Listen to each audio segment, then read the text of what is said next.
परिणाम ने ही अहंकार खत्म किया है। मुझे उम्मीद है कि आने वाले समय में फिर रास्ता निकलेगा, क्योंकि देश के लिए लोकतंत्र बचाना, संविधान बचाना ये महत्वपूर्ण है। और उससे भी महत्वपूर्ण ये है कि समाजवादियों का उत्तर प्रदेश में संघर्ष बड़ा है, समाजवादियों को फैसले बड़े लेने हैं। इसलिए जहाँ से बात शुरू हुई थी कि जो जहाँ दल मजबूत है उसको सहयोग दूसरे दल करें।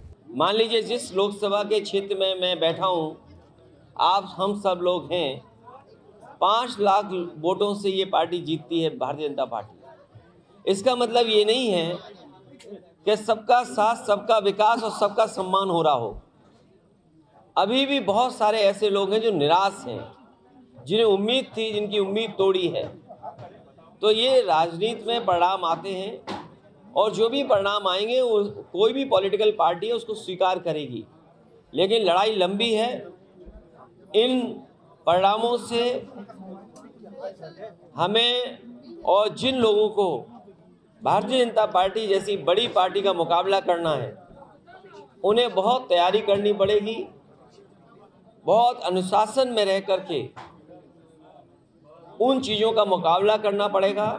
2024 को किस तरह से देख रहे हैं आप? 24 ऐतिहासिक परिणाम आएगा और बदलाव होगा। इसीलिए मैंने कहा कि किसान की आय दोगुनी नहीं हुई, आपकी महंगाई बढ़ गई, चरम सीमा पर है, और घर घर बैठा बेरोजगार।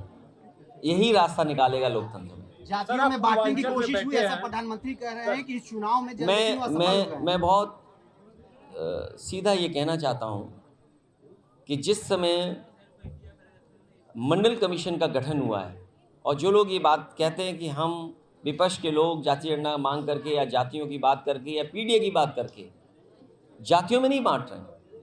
जिस समय ये बात हुई कि आरक्षण की व्यवस्था कैसे लागू हो, तो जो लोग गरीबी नहीं समझ पा रहे हैं, बहुत सीधी सी बात है, जो लोग गरीबी नहीं समझ रहे हैं उन्हें मंडल कमीशन की प्रस्तावना पढ़नी चाहिए।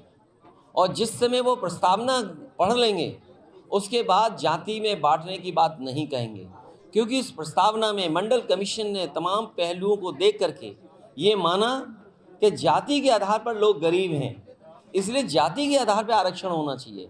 इसलिए जो बात हम लोग कह रहे हैं, अगर बाबा साहब भीमराव अम्बेडकर जी ने संविधान से जाति की वजह से आरक्षण दिया है और मंडल कमीशन ने पिछड़ों को अगर जाति के हिसाब से आरक्षण दिया है, तो जो लोग ये बात कह रहे हैं कि हम जातियों में बांट रहे हैं, और हम पत्रकार साथियों से भी कहेंगे कि आप भी मंडल कमीशन की प्रस्तावना पढ़िए।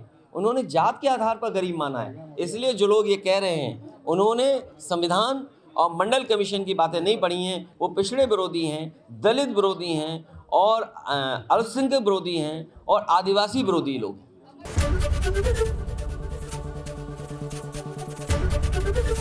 एबीपी गंगा, खबर आपकी, जुबान आपकी।